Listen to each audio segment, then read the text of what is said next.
Welcome back to the Everyday Finance Podcast, where we're working with the everyday person to maintain financial security and establish financial independence. Now, today, me and Garrett are actually going to be attempting to tackle a pretty interesting subject, and that's, is debt actually good or bad? And can it really make you rich? Now, I think this is something that we could all wonder about, and I think I found myself sitting on both sides of that line, and I think me and Garen can have a lot of insight, and I hope we can help you out in deciding where you sit on this. Now, before we get right into it, me and Garen were actually really excited to announce that we're actually going to be doing a 100 subscriber giveaway as soon as this channel hits 100 subscribers. We're at 80 right now, so make sure you subscribe and hit the notification bell, because once we hit 100 subscribers, the next video that comes out, we're going to pick the person who wins. So go ahead and do that. There's more details on how you can enter at the end. So I guess we'll dive right into it and get into the nitty gritty of what debt is and, whether it's good or bad. So debt is basically an amount of money that is borrowed from one person or group to another. So there are a bunch of different kinds of debts in this case, and those could be student loans, personal loans, auto loans, mortgage loans, and even peer-to-peer loans. And peer-to-peer loans, in case you guys didn't know, would be Alex loaning money to me and me paying him back over time. All of these, which affect your credit score. If you make these payments on time and you make them in full, or even pay them a little more in advance, your credit score will go up. If you miss a payment or you start accumulating a lot of this debt and you're not really paying it off, there's problems happening, your credit score will completely drop. Now, there's a difference between good and bad debt. The difference between the two is that good debt generally makes you money. Bad debt generally loses you money. So you want to avoid bad debt as much as possible and focus on the good debt. But today, I personally am going to touch on the aspects of bad debt. So honestly, the way you really get into bad debt is by missing payments, by purchasing items that you don't necessarily need, by purchasing items that you can't afford in this time and hoping that money will come in and you'll be able to make a payment. And all of which, of course, are valid reasons for you to go out and purchase something, but aren't necessarily great for you, because not paying off your debt affects your credit score. It's not necessarily debt affecting your credit score in a negative way, but if you don't pay it off, it will. So I was doing a little bit of research, looking into some data and statistics and everything, and I found that the average household in America has about $10,700 of credit card debt. Now, of course, there's the outliers that have to do this in order to stay afloat, whether that's through rent payments or, there's medical bills that you have to put on a credit card or something happens, we're humans, things happen, problems arise, and we need a way to solve it. And credit card debt is great in that case because you could use a little bit of your credit card in order to pay something off and stay afloat. But here's the thing. When it comes to this and you miss this payment, like I said previously, your debt causes your credit score to drop. So you want to avoid it as much as possible. Now, if you are in debt, the best advice that I can give you is to pay more than the minimum amount that is due for that month and pay off higher interest balances first. Now, the reason for this is because if you pay a little bit more than the minimum amount due, your bank or card or loan or whatever it is notices that you want to pay this off quickly. And by doing that, you get less interest charges as well at the end of your payments because you're not going to get charged as much. You're paying it off quicker. Now, you should also pay off higher interest balances first. Because if you pay those off, you save yourself a lot of money in compounded interest that could really hurt you in the future. Now, there are avenues that you can use in order to buy yourself some time as well. And my personal favorite are balance transfer cards. So Citi Double Cash is actually a balance transfer card.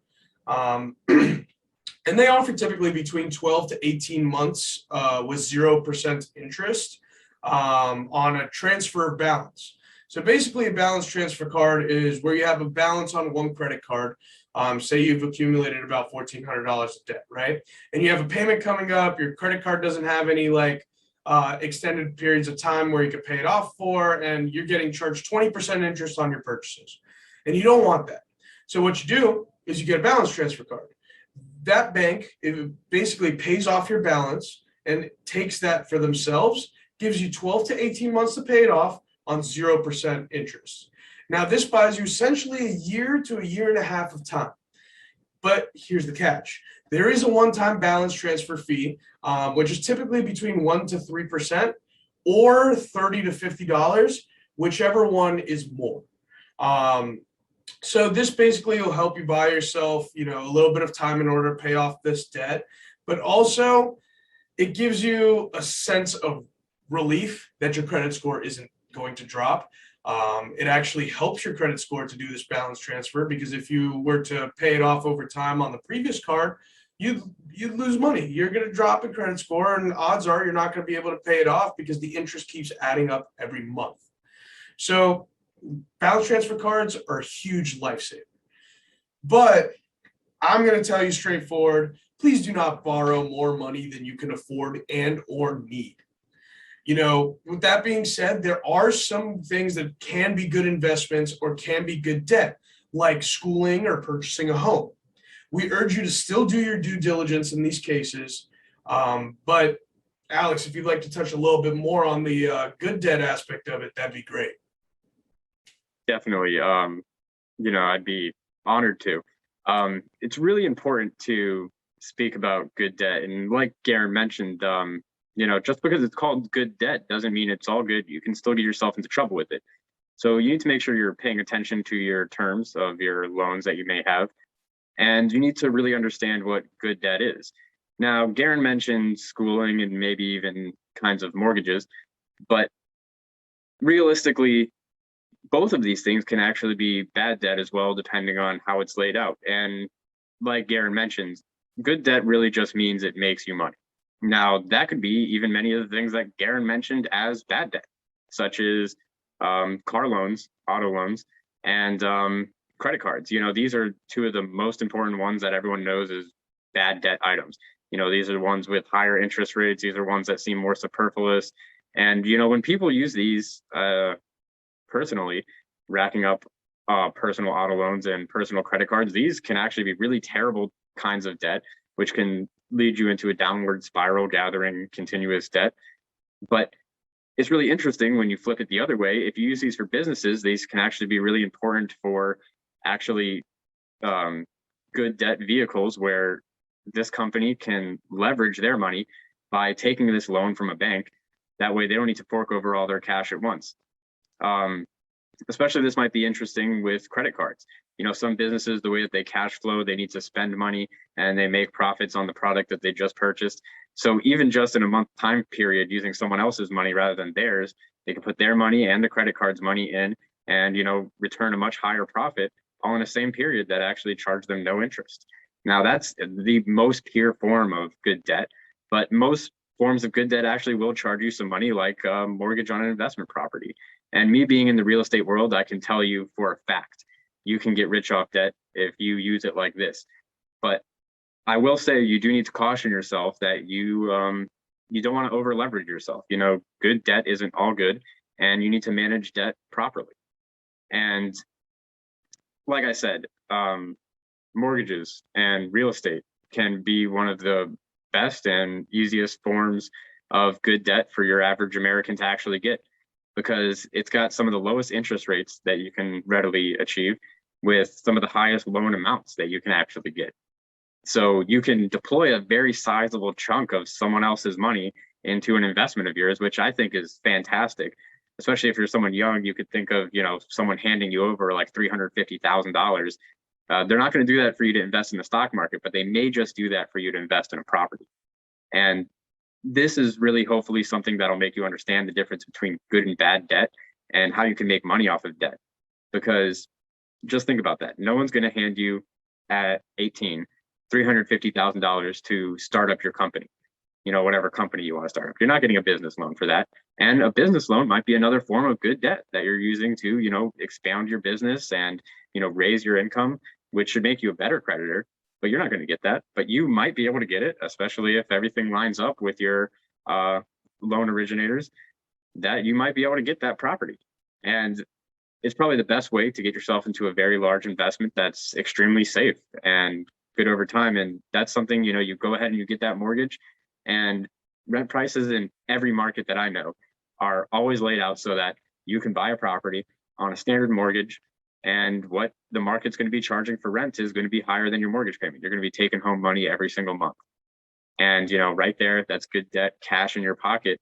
And, sometimes you can pay as little as 3.5% down if you do a FHA loan. And that's just fantastic. Now, that's not going to be an option if you're going to rent it out right away. But, that's something you can speak with your lenders and your real estate agents about. Now, there's a lot of things when it comes to good debt, and I would caution once more, because I think debt is an important tool that I truly believe can make you rich, and way, way further rich than you would be able to do by yourself, by your own means. But you must be careful. This is a tool, and it's a dangerous one. It can hurt you very badly. So you must take the utmost diligence in preparing and going over every piece of debt that you're going to be taking on, whether it's good or bad, and if you can realistically pay for it, because this is something that can last many years into the future. And if you actually do it right, it may just be, end up putting a very sizable chunk of money right into your bank account. Yep, 100%. Definitely can. Well, on that note, guys, I do want to inform you a little bit more about how you can actually enter into our 100 subscriber giveaway. So the way that we have it structured is it's going to be generated randomly. So the way to enter is actually one like would equal one entry, and one comment would also equal one entry. So if you really want to participate in this, go ahead, comment, go ahead, like on the video that we release for 100 when we have 100 subscribers. Other than that, thank you again for watching the Everyday Finance podcast, where we help the average American maintain financial security and establish financial independence.